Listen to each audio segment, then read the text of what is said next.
मैं हैरान होता हूँ कभी कि मरीम बाजी करती क्या है कि 829 प्रोजेक्ट्स जो हैं पंजाब में ग्राउंड पे आ चुके हैं, ऑन ग्राउंड है। ये आज से अगले 2 दिन तक जारी रहेगा, 20, 21 और 22 नवंबर, और पूरे सूबा में, हर ज़िला में, हर तहसील में फ्री ऑफ कॉस्ट, बिल्कुल मुफ्त तमाम लोगों के लिए है। तो प्राइमरी और सेकेंडरी हेल्थ केयर के अस्पताल हैं, उनमें आने वाला पेशेंट जब किसी जगह पर दोबारा हमारी फैसिलिटी में आएगा तो एक क्लिक से हमें पता होगा कि कितने देर पहले आया था, इसको क्या बीमारी थी, क्या डायग्नोज हुआ, क्या मेडिसिन दी गई और अब इसकी क्या पोजीशन है। हमें मरीम नवाज़ के और मियां नवाज शरीफ के इलाज के ताने देने वालों से मुझे आज ये कहना है कि अल्हम्दुलिल्लाह पंजाब में 2500 से ज़्यादा BHUs हैं, 300 से ज़्यादा RHCs हैं, पंजाब में 250 से ज़्यादा THQs हैं, 26 DHQs हैं और 53 टीचिंग अस्पताल हैं और मेडिकल यूनिवर्सिटीज़ हैं। वज़ीराबाद इंस्टीट्यूट ऑफ कार्डियोलॉजी का संगे बुनियाद रख दिया गया। अगर 10 अरब का प्रोजेक्ट था तो 10 करोड़ की फंडिंग भी नहीं रखी, शायद 1 आधा करोड़ की फंडिंग करके तो फीता काट दिया गया और उसके बाद बैठ के तालियां बजाएंगे कि जनाब अस्पताल नहीं बन रहा। तो अस्पताल तो भाई पैसों से बनता है। तो अगर ये सब कुछ प्रैक्टिकली करना है तो काम करना पड़ेगा, मेहनत करनी पड़ेगी, ग्राउंड पे अपना पसीना बहाना पड़ेगा, जो मरीम नवाज ने करके दिखाया है। KP के लोग जो बेचारे यहाँ आके इलाज करा रहे हैं, जिनका हक है कि उनको पेशावर में, उनके गिरदरवा में वो तमाम इलाज की सहूलतें मिलनी चाहिए, वो बेचारे कभी चिल्ड्रन अस्पताल में मरीम नवाज़ के चिल्ड्रन हार्ट सर्जरी प्रोग्राम से अपने बच्चों का ऑपरेशन करवा रहे होते हैं। कौन आप वापस लेकर आया है IMF के प्रोग्राम को? मैं तो नहीं लेकर आया, नवाज शरीफ या शहबाज शरीफ तो नहीं लेकर आए, वही लेकर आए ना जो कौम को हकीकी आज़ादी दिलाने की बात करते हैं। हकीकत में कौम को आज़ादी दिलाने की बजाय गुलामी दे दी। बिस्मिल्लाहिर्रहमानिर्रहीम, अस्सलाम वालेकुम नाजरीन। हेल्थ के हवाले से करंट गवर्नमेंट जो है बहुत सीरियसली काम कर रही है। क्लिनिक ऑन व्हील्स का प्रोजेक्ट है, फील्ड हॉस्पिटल है, THQs की बात की जाए, DHQs की बात की जाए, रीवैम्प हो रहे हैं, कार्डियोलॉजी का एक हॉस्पिटल बन रहा है और for the first time cancer care hospital भी बन रहा है। कैंसर का इलाज बहुत महंगा है और उसी के लिए हुकूमत जो है वो कैंसर के पेशेंट्स के लिए हॉस्पिटल बना रही है। इसी सिलसिले की कड़ी है आपकी सेहत की बेहतरी के लिए, पब्लिक एट लार्ज की जो सेहत है उसका ख्याल रखने के लिए हेल्थ वीक का इनिशिएटिव जो है वो शुरू किया गया और आज इसका इफ्तिताह किया है। मेरे साथ वज़ीर सेहत ख्वाजा इमरान नज़ीर साहब मौजूद हैं। सर, बहुत शुक्रिया आपके वक्त का। आज समनाबाद में इन्होंने बाकायदा इसको इनाग्रेट किया। It's a wonderful project. बहुत सारे लोग बगैर डायग्नोज के अपनी ज़िंदगी गुजार रहे होते हैं और उनके साथ बहुत सारी बीमारियाँ जुड़ी होती हैं। बड़ी लेटेस्ट स्टेजेस में जाके उनको पता लगता है कि ये बीमारी अगर उस टाइम पे हमने इसको एड्रेस कर लिया होता तो शायद ज़िंदगी कुछ बढ़ जाती और सेहतमंद गुजरती। तो हेल्थ वीक का जो कॉन्सेप्ट है ये बड़ा ज़बरदस्त है। इसमें रजिस्ट्रेशन है, इसमें TB रिलेटेड टेस्ट हैं, इसमें ब्लड की स्क्रीनिंग है यानी हेमाटोलॉजी के टेस्ट हैं और 20, 21, 22 करेक्ट है सर ये डेट, ये 3 डेट्स हैं। तो आप ये जो DHQs हैं, THQs हैं, इनमें जाएं और जाकर आपके लिए काउंटर्स बनाए गए हैं डेडिकेटेड, जहाँ पर आप जाके ये शुगर के डिफरेंट टेस्ट स्क्रीनिंग करवा सकते हैं। तो सर आज आपका पहला दिन था और आज ही आपने दो हॉस्पिटल्स का विज़िट भी किया, समनाबाद का भी और काना में भी गए। कल आप दोबारा आपका कुछ स्केड्यूल जो है वो मुझे हैवी लग रहा है। तो सर इसकी ज़रूरत क्या थी नंबर 1 और इसका फ़ायदा क्या होगा sir? Bismillah. First of all तो मैं बताता चलूँ कि महकमा primary and secondary health care को जब बनाया गया था 2017 के अंदर जो है शहबाज शरीफ साहब ने इस बात को महसूस किया कि हम मरीज़ पर तो काम करते हैं सर, मर्ज़ पर शायद उस तरह काम नहीं करते। और इसकी मिसाल ऐसे है कि अगर किसी शख्स को खुदा ना खास्ता हेपेटाइटिस B-C हो जाए तो और एडवांस स्टेज में चले जाए, समटाइम लिवर ट्रांसप्लांट तक की ज़रूरत पड़ जाती है, तो जो ख़र्चा आता है पेशेंट पे वो लाखों में आता है जी। और अगर हम उसको एडवांस स्टेज पर या बीमार होने से पहले बचाना चाहें तो शायद चंद 100 रुपये एक पेशेंट पर खर्चने पड़ेंगे। तो जो प्रिवेंटिव केयर पर काम करना था उसको मैं समझता हूँ कि फ़रोग़ देने के लिए महकमे को बाइफरकेट किया गया और प्रिवेंटिव साइड को क्रिएटिव साइड से थोड़ा अलहदा किया ताकि उस पर भी डेडिकेटेडली काम किया जा सके। तो महकमा प्राइमरी और सेकेंडरी हेल्थ केयर ने बनने के फ़ौरन बाद अल्लाह के फजल से मुझे आज भी याद है कि जब मैं उसका पहला मिनिस्टर हूँ, मुझे ये राज हासिल है कि शहबाज शरीफ साहब के दौरे हुकूमत में हमने ये जो स्क्रीनिंग कैंप्स हैं इनका आगाज़ 2017 से किया था। और 2017 से 18 तक हम लगातार इन कैंपेन्स को करते रहे और हमें लाखों लोगों का जो डाटा है हमारे पास डेवलप हुआ। और यकीन करें कि उसमें हज़ारों लोग ऐसे थे कि जिनको शायद पता ही नहीं था कि उनको शुगर है, उनको पता ही नहीं था कि उनको ब्लड प्रेशर का मसला है, दे नेवर नो कि उनको हेपेटाइटिस खुदा ना खास्ता बी सी या कोई ऐसी चीज़ है। बट एड्स के मरीजों की अगर मैं बात करूँ बिल्कुल सही। तो हमने उस डाटा को कंप्यूटराइज किया। तो उसके बाद चूँकि हमारी गवर्नमेंट चली गई और जो नए लोग आए शायद उन्होंने मुनासिब नहीं समझा, उन्होंने इस पर कोई काम नहीं किया।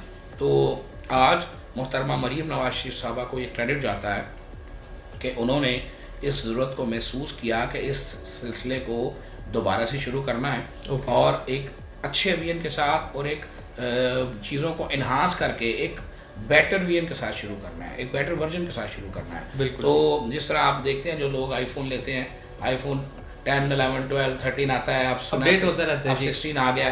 तो मरियम साहबा ने सोचा कि आईफोन 16 जो है ये हेल्थ में भी होना चाहिए। तो आज समझें कि जो मोहतरमा नादिया साकिब साहबा ने, सेक्रेटरी हेल्थ साहब ने और जो बाकी टीम ने काम किया है माशाल्लाह, उन्होंने बहुत सारी चीज़ें इसमें ऐड की हैं। उन्होंने जो छोटे बच्चे हैं उनकी शुगर के हवाले से जो एक इंसुलिन की फराहमी का प्रोग्राम मरीम नवाज साहबा लेकर आई हैं, और उसके लिए मज़ीद डाटा कलेक्ट करने के लिए, मज़ीद एक्यूरेसी लाने के लिए एक कैंप का वहाँ पर इजाफा किया है। और हमारे पास जो हमने न्यूट्रिशंस वहाँ पर बिठाए हैं, हमने न्यूट्रिशन के हवाले से जो है कि उसको एडवांस किया है। हमने बहुत सारे हवालों से, नशोनुमा प्रोग्राम के हवाले से, हमने बच्चियों को जो है वो काउंसलिंग के हवाले से और उनकी स्क्रीनिंग के हवाले से वहाँ जो है तमाम सिस्टम्स डेवलप किए हैं।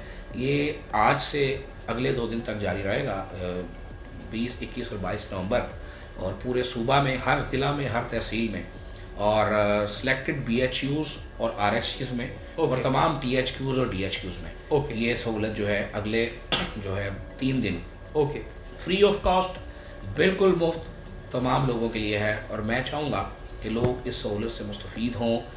बहुत सारे लोग ऐसे होते हैं कि जिनको कोई बीमारी होती है लेकिन वो डायग्नोज नहीं की होती। आपको ये जानकर खुशी होगी साइमल्टेनियसली हमारे जितनी जेल्स हॉस्पिटल्स हैं, चूँकि वो अब महकमा प्राइमरी सेकेंडरी की जिम्मेदारी हैं, तो तमाम 43 जेल्स हॉस्पिटल्स में इस वक्त उसी तरह स्क्रीनिंग कैंप्स लगा हुआ है जिस तरह एक आम आदमी के लिए किसी अस्पताल में, किसी फैसिलिटी में लगा हुआ है। अब हमने SOP बना दिया है कि जो कैदी जेल में आता है हम उसकी स्क्रीनिंग करते हैं ताकि किसी भी किस्म की बीमारी के फैलने का चांस ना रहे। और ये हम इसका स्केल मज़ीद बढ़ाना चाहते हैं। हमारे पास जो आपने देखा होगा जो टैब्स हम यूज़ कर रहे हैं, हर पेशेंट का डाटा डिजिटाइज कर रहे हैं, कंपाइल कर रहे हैं। हमारे अस्पतालों में जो प्राइमरी और सेकेंडरी हेल्थ केयर के अस्पताल हैं उनमें आने वाला पेशेंट जब किसी जगह पर दोबारा हमारी फैसिलिटी में आएगा तो एक क्लिक से हमें पता होगा कि कितने देर पहले आया था, इसको क्या बीमारी थी, क्या डायग्नोज हुआ, क्या मेडिसिन दी गई और अब इसकी क्या पोजीशन है। तो जो डॉक्टर उसकी हिस्ट्री देख रहा होगा डेफिनेटली उसको उसके ट्रीटमेंट में भी मदद मिलेगी। तो कहने का मकसद ये है अगर दरमियान में वो ब्रेक ना आती जो 3.5, 4, 4.5 साल की ब्रेक थी, तो आज शायद हेल्थ सिस्टम जो है वो किसी और नैश पे जा चुका होता। लेकिन ये अल्लाह ताला के काम है, एक ब्रेक आई और उस ब्रेक ने बहरहाल हमें डैमेज किया और हमें बहुत पीछे से दोबारा काम का आगाज़ करना पड़ा। लेकिन मरीम नवाज साहबा की खूबी यह है कि मरीम स्पीड ने तमाम स्पीड्स बुला दी हैं। मैं हैरान होता हूँ कभी कि मरीम बाजी करती क्या है कि 829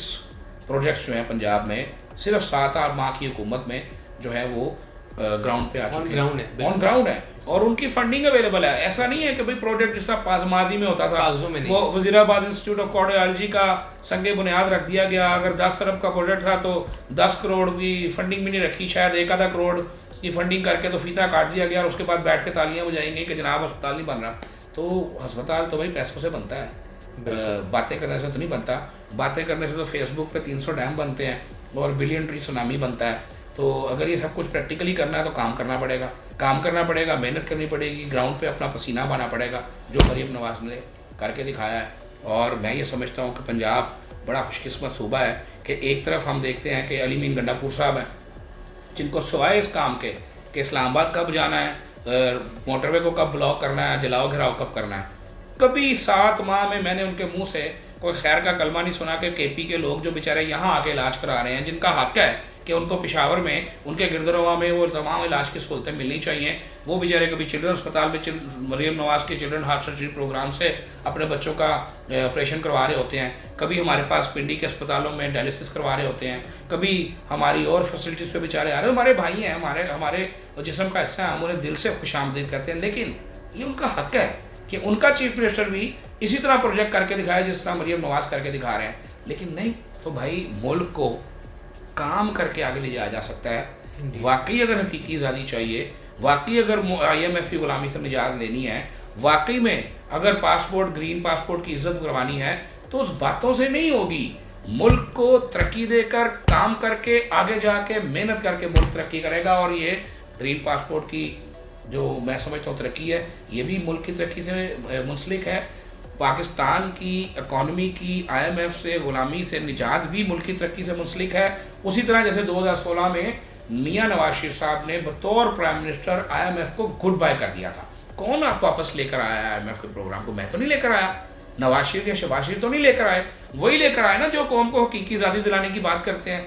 हकीकत में कौम को आज़ादी दिलाने की बजाय गुलामी दे दी। हमें मरीम नवाज के और मियां नवाज शरीफ के इलाज के ताने देने वालों से मुझे आज ये कहना है कि अल्हम्दुलिल्लाह पंजाब में 2500 से ज़्यादा BHUs हैं, 300 से ज़्यादा RHCs हैं, पंजाब में 250 से ज़्यादा THQs हैं, 26 DHQs हैं और 53 टीचिंग हस्पताल हैं और मेडिकल यूनिवर्सिटीज़ हैं। कंपेयर तो करें कि बाकी सूबों में क्या हालात हैं। तो अल्लाह ताला के फजल से हमारी लीडरशिप, जो नवाज शरीफ की लीडरशिप है, जो शहबाज शरीफ की लीडरशिप है, जो मरीम और हमज़ा की लीडरशिप है, इसने जब जब मौका मिला लोगों को डिलीवर किया। लोगों को फेसबुक पे डैम बनाकर नहीं दिखाए, ओरिजिनल काम करके दिखाए। वादे नहीं, अमली काम।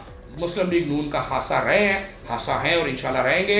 मरीम नवाज की क़यादत में पंजाब के हेल्थ सेक्टर को अल्लाह के फजल से इंशाल्लाह आइंदा चंद सालों में वहाँ लेकर जाएंगे जहाँ ले जाने का ख्वाब पंजाब का मजदूर, पंजाब का किसान, पंजाब का आम आदमी देखता है। और वादा है अपनी कौम के साथ कि सेहत की सहूलत की दस्तक आपकी दहलीज तक पहुँच कर रहेगी।